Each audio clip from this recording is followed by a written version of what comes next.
Bueno, buenos días. Hoy nos encontramos con el profesor Miguel Solano, la cual es docente del programa de Economía y pues nos sacó este espacio para permitirnos una entrevista.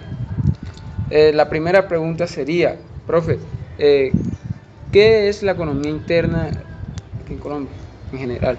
Ok, normalmente cuando hablamos de economía interna hacemos referencia al mercado nacional. Entonces, ¿qué es el mercado nacional? Es un mercado donde interactúan tres agentes económicos: Estado, familias, empresas.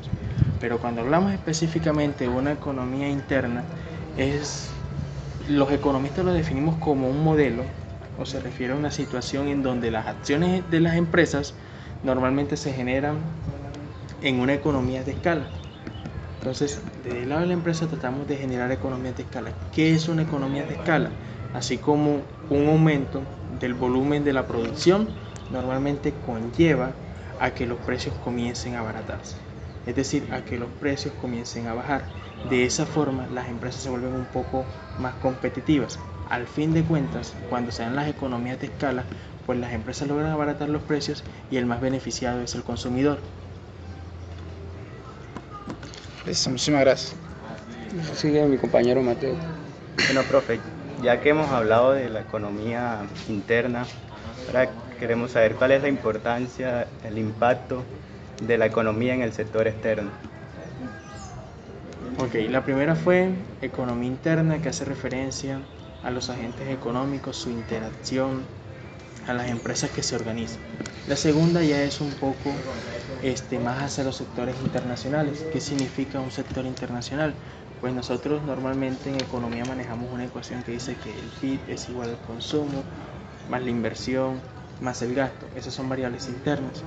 Pero cuando hablamos del sector externo hacemos referencia a otras dos variables que son exportaciones menos las importaciones. Entonces, cuando hablamos acerca de cuál es el impacto de la economía en el sector externo, normalmente se refiere a las relaciones comerciales de un país con el resto del mundo. ¿Okay? Entonces, esas relaciones significan un crecimiento a nivel interno. Entonces, el sector externo es importante para la economía de un país porque puede afectar el crecimiento económico y el empleo interno. Por ejemplo, si un país de una u otra forma sus niveles de exportación son bastante significativos en el sector externo, lo más seguro es que tenga un impacto tanto en la producción como en el empleo a nivel interno. Y eso, de una u otra forma, significa bienestar social y estabilidad económica. Ok, profe, ahora la siguiente pregunta sería, ¿cómo se encuentra actualmente el sector externo en la economía? ¿Qué nos puede decir sobre eso? Ok, el sector externo en la economía es un tema delicado porque no es fácil que las empresas nacionales compitan en el sector externo. El sector externo es bastante exigente en cuanto a exportación e importación de productos, es decir, deben manejar unos estándares de calidad. Más sin embargo, para nadie es un secreto que en el último trimestre del año pasado y el primer trimestre del año presente, pues las exportaciones han venido presentando un notorio crecimiento. Pero todavía estamos, cuando revisamos nuestra balanza de pago, encontramos que las importaciones siguen siendo aún mucho mayor que las exportaciones, por lo cual podemos decir que todavía la diferencia entre exportaciones e importaciones es mucho mayor las importaciones y la diferencia es abismal, que toca tomar medidas correctivas para tratar de exportar más de lo que estamos importando, pero estamos en ese proceso. Más sin embargo, cabe resaltar que actualmente las importaciones del país son mucho mayor que las exportaciones. Lo que significa eso, en forma resumida, es que estamos importando mucho más de lo que estamos exportando y al final tenemos un déficit. Bien. Profe, bueno, ya teniendo en cuenta lo que les ha socializado a mis compañeros, me gustaría saber una característica del comercio externo. Una característica del comercio externo. Ok. La economía es un conjunto de actividades y estrategias que se realizan. Normalmente que realiza el Estado en el ámbito internacional para poder mantener un adecuado intercambio productivo, comercial y financiero. La principal característica sobre el sector externo es que yo pueda acceder a un mercado internacional y pueda expandir el mercado. Es decir, algunas empresas a nivel nacional ya acapararon todo el territorio nacional o tienen la capacidad para producir bienes y servicios para todo el territorio nacional. Cuando ellos logran hacer una expansión, pues normalmente logran producir un poco más y pueden comenzar a exportar esos bienes y servicios que al final del tema se van a traducir en un aumento del Producto Interno Bruto y en un aumento del empleo local. Esa sería una de las características del sector externo. Bueno, profesor, ya conociendo todo esto, lo que usted nos acaba de decir, podemos inferir que si los países incursionan en el sector externo con el fin de establecer nuevos y mejores vínculos con diferentes países, también para adquirir materias primas y múltiples beneficios que esto conlleva.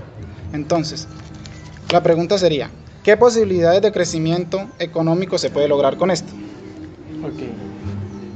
Una vez planteado ese panorama, cuando una economía nacional o el agente empresas intenta incursionar en los mercados internacionales, eso significa tanto beneficios para la empresa que está incursionando en los sectores internacionales porque amplía su cobertura, amplía sus mercados, también significa a nivel interno un crecimiento. Significa a nivel interno un crecimiento, ¿por qué? Porque nosotros tenemos un indicador macroeconómico que se llama Producto Interno Bruto. ¿Y qué es el Producto Interno Bruto? Son todos los bienes y servicios que produce una economía, ya sea por agentes nacionales o agentes internacionales dentro del territorio nacional. Si yo comparo esa actividad económica que estás planteando inicialmente con el año pasado, si son puntos porcentuales por encima, yo puedo decir estamos logrando un crecimiento. Si son puntos porcentuales por debajo, estoy diciendo no estamos creciendo a nivel interno. Entonces, el sector externo me permite a mí lograr márgenes de crecimiento bastante significativos y también me ayuda a corregir variables independientes como lo son el empleo. ¿Listo? Con base a eso, ¿qué ocurre si su moneda es débil e inestable? Ok, cuando hablamos de una moneda débil e inestable, nosotros tenemos dos conceptos que es revaluación y devaluación. Entonces, ¿qué es una revaluación? La revaluación es que una moneda toma valor con respecto a una divisa. Y una devaluación es que la moneda pierde valor frente a una divisa. ¿Qué significa eso para los exportadores y para los importadores? Entonces significa lo siguiente. Si nosotros, visto desde el ámbito nacional, decidimos llevar a cabo una comercialización en los mercados externos, normalmente si yo tengo una moneda revaluada, yo pago menos pesos por una divisa. Eso beneficia a los exportadores. Pero si la moneda es inestable o en su defecto es débil, quiere decir que pierde valor frente a la divisa. Y como pierde valor frente a la divisa, no beneficia a los importadores. Porque al momento de pagar todos los bienes que nosotros compramos en los mercados internacionales, nosotros debemos pagar más pesos por una divisa. Entonces ese es un efecto que hay que tenerlo detallado y tenerlo clasificado. Este margen a largo plazo es como una debilidad para la economía de dicho país, porque al principio se ve que los importadores llegan a ese país y adquieren muchos productos aprovechándose de que su moneda es débil e inestable, pero para su país a largo plazo se va a ver muy perjudicada en ese sentido. Sí, pero hay un tema ahí, les coloco el ejemplo. El dólar ha venido aumentando, ¿cierto? Ha venido tomando una revaluación, ha venido tomando valor. Quiere decir que nosotros debemos pagar más pesos por un dólar. Las economías internas se cuidan en eso en el sentido de que las medidas que se están tomando es, bueno, Estados Unidos justifica un alza en la tasa de interés. Si justifica un alza en la tasa de interés, quiere decir que su moneda va a tomar valor. ¿Cómo respondemos nosotros, economías en vía de desarrollo o economías emergentes? Nosotros también alzamos nuestra tasa de interés para que nuestra moneda local tome valor frente a la divisa. Esa es se puede decir que es una medida para tratar de no perder tanto valor frente a esa divisa. ¿Cuál es el tema? La economía ecuatoriana está dolarizada. Cada vez que el dólar sufre un repunte en revaluaciones, entonces ellos no demandan bienes y servicios en el territorio nacional, sino que salen a las economías vecinas y comienzan a demandar en las economías vecinas.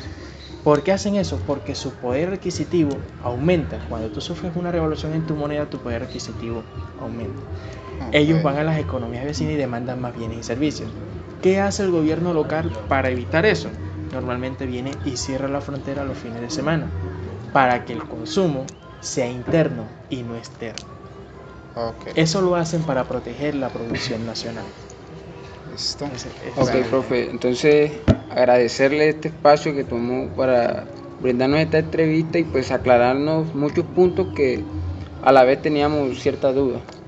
Sí, lo que pasa es que uno entiende que pues se están formando inicialmente, todavía hay terminologías que no manejan, pero en la medida en que vayan avanzando en la carrera se van a hacer más familiar ese término, van a saber de qué depende una devaluación, que normalmente una revaluación, una devaluación depende de la tasa de interés. También hay unos efectos externos que tienen repercusiones en el territorio nacional y demás. El tema es que se vayan familiarizando con esta terminología, se vayan familiarizando de cómo funcionan las variables económicas, pero al fin de cuentas siempre vamos a velar por buscar un crecimiento económico, por mejorar los indicadores y por tener una armonía tanto en indicadores como en el mercado. Ok, pues Gracias. Gracias.